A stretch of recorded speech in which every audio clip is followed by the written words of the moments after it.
Now armed with the Ford Cargo recovery truck, I was eager to start earning back its eye-watering purchase price. An old family-run garage in the nearby town had recently relocated from its original premises off to a modern industrial unit. They had a few scrap cars to go, and this included a rather deceptively clean Mark II Cavalier GLS 1988 on an F plate with low mileage. In truth, I couldn't really understand why it was being scrapped. In addition to this, one of their elderly customers had two scrappers by the side of his house in Bank Street. Now, the clue is in the street name. These cars were located at the bottom of a narrow and very steep driveway besides the bloke's three-storey Victorian house.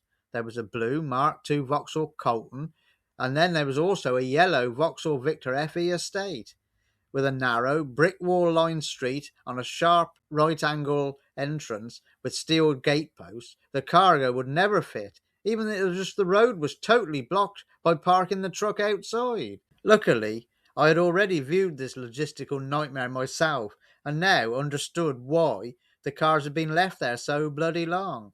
With this in mind, I conned my father into coming along with me, him driving the lorry and me in my battered SRI 130.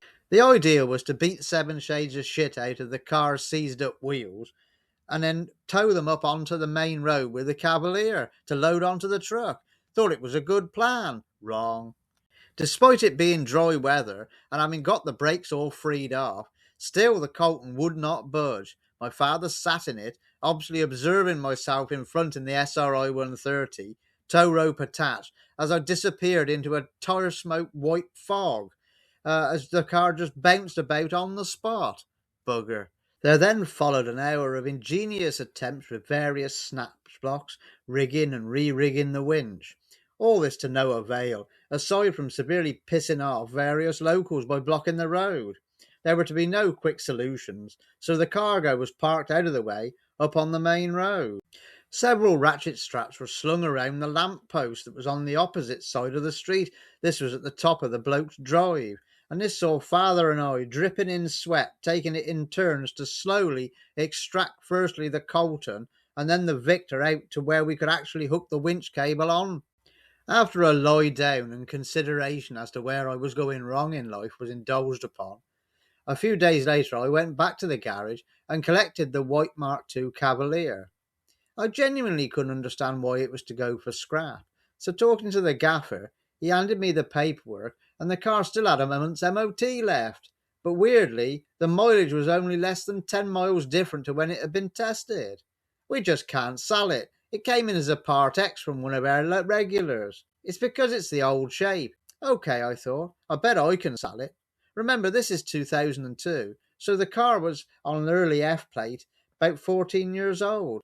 Put a fresh MOT on it, and put adverts in various papers and shop windows. A sign was put on the front of it outside the yard, and 4 weeks later, I was starting to think it would be buried with me. The garage owner was right. As expected, anyone who rang up or mentioned it said the same thing. Oh, if only it was the newer shape. Just a quick pause in proceedings to say, please can you subscribe to the channel? Really would help me out. So if you could, much appreciated. Now, back to the action. Enter Rose. For several years, I've been disposing of the fetid remains of Rose's old cars. A jobber-clad lady in her 50s then, and everything about her was horse. Horses were her life. She talked of little else, and often smiled of horses too. As for her cars, well, you can just imagine. If they managed 6 months, that was an unexpected triumph, what with bouncing up muddy tracks, overloaded, full of bales of hay, tack, Rose, and of course Flora the dog. No matter which manufacturer they hailed from, Rose could kill a car stone dead. With this clean little Cavalier sat out on the drive after weeks for sale, it was only a matter of time before Rosie arrived with a tale of mechanical woe and spotted it. 75 quid and a very deceased VW Polo to collect from someone's stable yard, we had a deal. I almost felt guilty that the Vauxhall was effectively having its fate sealed right then and there. Sure enough, a few weeks later, Rose was back, this time looking for two spare wheels after a bit of an incident with a rock. Pulling a suitable wheel and tyre out of my spares pile, it somehow got away from her, and the Cavalier wheel bounced down my yard, over the bottom gate, and then it was off. It's rather a steep incline, and Rose was running after it like a messed up version of the cheese roll. My neighbour's cottage at the bottom had not long been endowed with a new conservatory, with Rose going ass over tit in a big heap, this halfway down the bank. The escape wheel was on its own. I closed my eyes and awaited the bloody smash. It cleared the fence and amazingly hit the cottage's upper bedroom wall that's between the two windows before coming to rest in their garden. By the time I made my way down there, Rose was back on her feet and climbing over the fence to retrieve said missile. My neighbours must have been out, and no one until now was any the wiser. Anything to do with Rose and her cars usually left me worse off than when I had started. Eventually, having cried enough, the Vauxhall Cavalier got dragged back into my yard.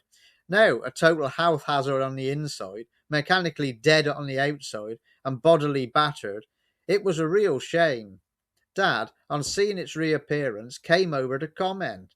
Looking in the rear of the car, he spotted a gallon can of chainsaw chain oil just lying there. Hey, there's some left in this.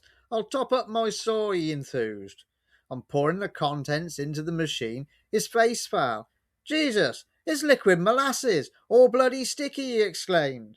I don't know about the lubricating properties of molasses, I grinned. He just stared at me. Nothing was ever straightforward with old Rosie. You'll see the button there. Please click on the button, and I don't know what this button's for. It's a magic button, and let's be honest, us blokes never know where that is, do we? Hello there. Thank you for watching my video. If you've enjoyed this one, would like to see a few more, please like, share and subscribe. You could also buy something from our merchandise shop. So have a look now, the address to which will be on the screen. All the best to you. Take care.